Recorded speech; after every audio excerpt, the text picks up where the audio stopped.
Hello, ladies and gentlemen. Myself and my colleagues like to present to you the marketing problems and solutions our chosen company, Uber Eats, encounters presently and into the future, as well as the solutions to help further its success. Founded as a parent company to Uber in 2014, Uber Eats operates within the food ordering industry, competing against established competition such as Deliveroo and Zomato. The service was designed on an online platform to be used on smartphones, broadly appealing to a younger demographic, who are more likely to order takeaway food from the comfort of their own home. The market is ideally ranged between 18 to 35 years old. Uber Eats has seen a meteoric rise in sales with an increase of 25% of orders within the 2019 and 2020 financial year, domestically, followed by an expected generation of $1 billion worth of revenue at the end of the year. Uber Eats has become a forefront competitor in the industry. In its dominance, Uber Eats has acquired a 10% stake in competition such as Zomato, which has further solidified its race to be number one in the industry. In its dominance, however, Uber Eats has encountered issues such as pay disputes for its workers, accuracy on delivery times, and overall expansive problems Uber Eats faces as it expands across the globe. I would like to pass it on to Claudia, who will elaborate further on Uber Eats' position within the industry. Uber Eats is constantly being criticised, evident by the numerous complaints they receive, which reveals there is certainly area for improvement. First and foremost, the product itself is more often than not criticised for being delivered cold, late, or not delivered at all. This is a critical core issue whereby when the consumer is not satisfied with the product, they make a complaint to both the restaurant and Uber Eats or demand a refund. This leaves consumers frustrated and not wanting to use the service again. Solutions should be put in place to ensure food is delivered fresh and on time, thus achieving quality control and assurance. Recently, a growing number of restaurants have raised concerns over the high commission fees they are forced to pay on Uber Eats orders. Even though Uber Eats has recently reduced its commission fee from 35 to 30% following pressures from partners, restaurants are protesting that the ACCC should put a cap of 5 to 10% on the commission charge on deliveries. During this particular time, restaurants slam Uber Eats for not lowering their commission, whereby they have said that it wouldn't even be worth their while to trade now as they will most likely lose money. Similarly, businesses have to compensate 50% of the refund even if it's not their fault. Uber Eats stated that the company is unlikely to reduce commission charges during this time.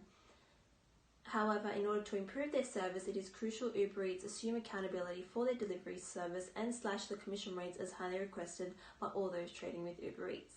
Furthermore, according to the Financial Review article titled "Why Restaurants Hate Uber Eats are not value adding to the industry and devaluing what's left of it.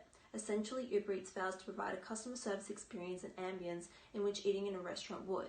On top of this, the drivers are untrained in food handling and don't always have a customer service experience, which most certainly doesn't help the issue. Uber Eats should take a lot more consideration and implement strategies to improve the enjoyability of the experience, as the drivers are the customer service representatives and ultimately affect the face of the brand. Finally, in the case of a refund, the process is time-consuming and complicated, whereby the complaint is sometimes marked as resolved, yet not completely resolved according to the consumer. This procedure should be altered and monitored to ensure a resolution is achieved in a timely manner to satisfy the customer. Anthony will now talk about the possible solution. Thank you, Claudia. To improve service, Uber Eats should aim to minimize the standards gap by focusing more on customer engagement and customer-orientated standards across all business units, including drivers, restaurants, and the final consumer. The app should be updated to gain more information to further the accessibility and convenience to customers, of which consumers are given the option to select the drivers with higher ratings to incentivize a better workplace practice. This essentially pressures the standards of drivers and helps avoid discrepancies such as slow delivery times and spillages.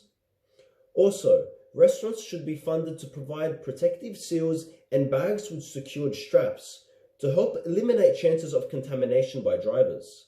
If the receiver sees that this is broken, they can immediately report back to Uber. In addition, there should be more emphasis on social media brand advertisement. For example, taking a more empathetic approach with smaller businesses and changing campaigns to be more community-rich and wholesome rather than onboarding one-time bulk users. For example, using the standardized 10% off coupon codes. Uber Eats can rejuvenate stakeholders' perception of the brand's accountability and price by reducing the delivery gap, fixing a prior lack of accountability through renegotiation of fair contract terms for restaurateurs. This will essentially eliminate any role conflicts and help clarify the distinct responsibilities of workers. Internal changes should provide greater flexibility, as well as simplify those previously lengthy and complex procedures involving the employee contracts, as well as any reimbursement costs associated. For example, refunds related to substandard meals or incorrect items. To ensure a healthy long-term business model, Uber Eats should focus on maximizing and sustaining threshold attributes of new contracts in order to rebuild business relationships. Thank you, Anthony. It is paramount that the solutions presented previously are implemented effectively in determining the success in solving Uber Eats' problem with standard quality and consistency. Digital media presence is critical when developing image and consumers' perception of Uber Eats. By updating the brand's application, it is advised that the new features support a series of optional survey-based questions that appear once the consumer journey is completed. Therefore, through compiling such a rich amount of primary research, data is then harvested on individual driver performance, restaurants' food quality and order consistency, as well as other target measures such as speed and efficiency, to be analyzed later and given back to stakeholders as a form of feedback to improve certain areas in the business model, along with promoting good employee work practices. Secondly, it is prominently known that consumers' perceptions of price and service quality are highly correlated. Therefore, it is significant that Uber Eats takes on greater accountability for its actions, whether good or bad, made by those that deliver and execute their service, as well as transition to be more than just a business entity or intermediary. In doing so, tailoring business contracts based on business specifications and work culture, as well as reducing delivery fees, will rejuvenate consumers' perceptions of perceived justice, as well as lower price sensitivity by onboarding more businesses to the service, increasing their market share and lowering consumer turnover to other substitutes on the market, including Menulog, DoorDash, or even Deliveroo. And once again, I'd like to thank you for listening to our group's presentation on Uber Eats.